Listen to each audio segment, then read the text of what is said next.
waktu Indonesia Barat. Pemirsa, hingga pagi ini suasana di Widya Chandra pasca ditangkapnya Ketua MK Akil Mukhtar masih sepi. Belum terlihat adanya aktivitas anggota keluarga dari Akil Mukhtar di rumah dinasnya. Untuk informasi selengkapnya kita sudah bergabung dengan reporter Metro TV Zaki Haikal dari rumah dinas Ketua MK dengan mantan Ketua Mahkamah Konstitusi. Ada Bapak Mahfud MD untuk membahas masalah ini. Ya, pemirsa, kami masih mengalami kendala teknis untuk terhubung dengan Bapak Mahfud MD. Kita masih terus tunggu. Dan pemirsa, memang terkait penangkapan ini, KPK semalam menangkap 5 orang yang diantaranya adalah Ketua MK Akil Mukhtar. Dan dalam penangkapan tersebut disita uang dolar Singapura yang kalau dirupiahkan jumlahnya sekitar 2-3 miliar rupiah. Dan 5 orang ini yang ditangkap adalah salah satunya adalah Akil Mukhtar, Ketua MK. Juga ada Bupati Gunung Mas, lalu kemudian ada dari pihak swasta dan anggota DPR RI. Dan pemirsa, kami masih menunggu kontak kami dengan Mahfud MD. Ya,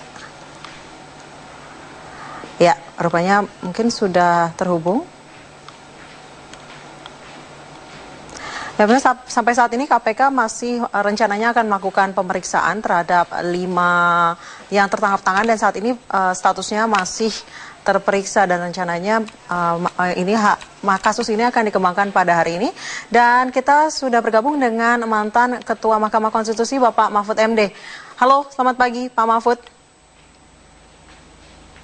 Selamat pagi. Berita 8-11 Show dan kita ke informasi selanjutnya.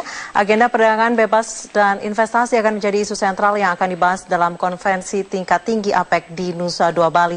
Perdagangan bebas dan investasi merupakan isu yang sudah lama dibahas sejak APEC di Bogor tahun 1994. Di Jalan Abdul Muthalib, Kelurahan Tombolo, Kecamatan Somba Opu, Kabupaten Goa, Sulawesi Selatan, ludes terbakar. Kebakaran diduga akibat hubungan pendek arus listrik. Perempuan ditemukan warga di Sungai Cinyurup, Bogor, Jawa Barat. Dan saat ini jenazah tersebut telah dibawa ke Rumah Sakit Polri Kramat Jati, Jakarta Timur untuk diotopsi.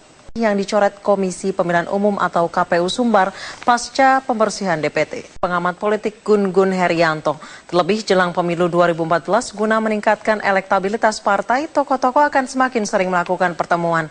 Pengusungan capres dan cawapres pun tidak bisa diprediksikan secara dini dan baru bisa dilakukan setelah pemilihan legislatif April 2014 nanti. Pemirsa, polisi akhirnya membeberkan kandungan zat yang terdapat dalam miras cukrik yang menewaskan 11 orang di Surabaya beberapa waktu lalu. Sesuai hasil laboratorium forensik diketahui metanol dalam miras oplosan tersebut mencapai 37%. Sesuai hasil Kulawi, Kabupaten Sigi, Sulawesi Tengah rusak diterjang banjir bandang. Berdasarkan data penanggulangan bencana daerah Sulawesi Tengah, tercatat 44 unit rumah rusak dan 4 diantaranya hancur dihantam material lumpur dan kayu gelondongan. Metro Pagi akan kami lanjutkan sesaat lagi. Tetap bersama kami. Di sejumlah pasar tradisional di Kota Banjar, Jawa Barat naik hingga 50%. Omset para pedagang daging ayam menurun drastis dan mengancam akan melakukan aksi mogok bersama. Berbagai kejahatan, aparat kepolisian Resor Bone, Sulawesi Selatan menggelar razia di sejumlah jalur perbatasan kota. Dalam razia tersebut, polisi mengamankan seorang pengendara yang membawa senjata tajam serta puluhan kendaraan. Usagi mulai bergerak menerjang kawasan Tenggara China. Badai ini merupakan badai terkuat sepanjang tahun 2013. Ratusan warga di Kabupaten Bantul, Yogyakarta menyambut datangnya Hari Raya Idul Adha dengan menggelar tradisi kirap merti dusun.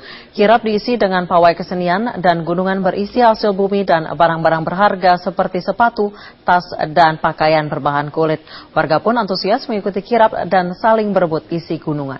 Selamat pagi pemirsa, konser musik dangdut di Tulung Agung, Jawa Timur berlangsung ricuh. Ratusan penonton terlibat perkelahian dan saling lempar batu dan botol. Bahkan salah seorang penonton harus dirawat di rumah sakit karena luka serius terkena. Terus dilakukan pemerintah dan warga Mamuju pasca banjir dan longsor yang menerjang sejumlah daerah di Mamuju Utara, Sulawesi Barat. Salah satunya adalah di jalur Trans Lintas Barat, Jalinbar, Sulawesi yang sebelumnya tertutup. Akibat tertangkap tangan sedang melakukan judi sabung ayam, 3 orang kakek di Banjarnegara, Jawa Tengah meringkuk di tahanan Mapores Banjarnegara.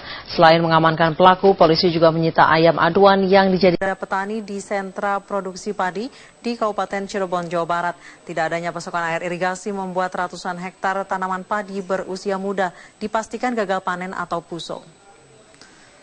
Ya, Gubernur DKI Jakarta Joko Widodo menyangkal menolak wacana keberadaan mobil murah. Jokowi menegaskan bahwa dirinya hanya berkonsentrasi pada permasalahan DKI Jakarta, termasuk diantaranya mencari solusi untuk kemacetan jalanan ibu kota. Selamat siang pemirsa, kekeringan yang melanda wilayah Jawa Tengah menyebabkan masyarakat di Temanggung sulit mendapatkan air bersih. Kekeringan juga menyebabkan para petani di Rembang beramai-ramai menjual sapi karena mereka kesulitan mencari pakan dan minuman untuk hewan ternaknya. Informasi selengkapnya disampaikan Anissa Kartabrata langsung dari Jogja. 3 orang tewas akibat sebuah toko bahan bangunan dan 3 rumah toko di Jalan Kemang Utara 9 Jakarta Selatan terbakar. Kebakaran ini bermula dari api yang berasal dari toko material Maju Bersama, kemudian api menjalar ke sejumlah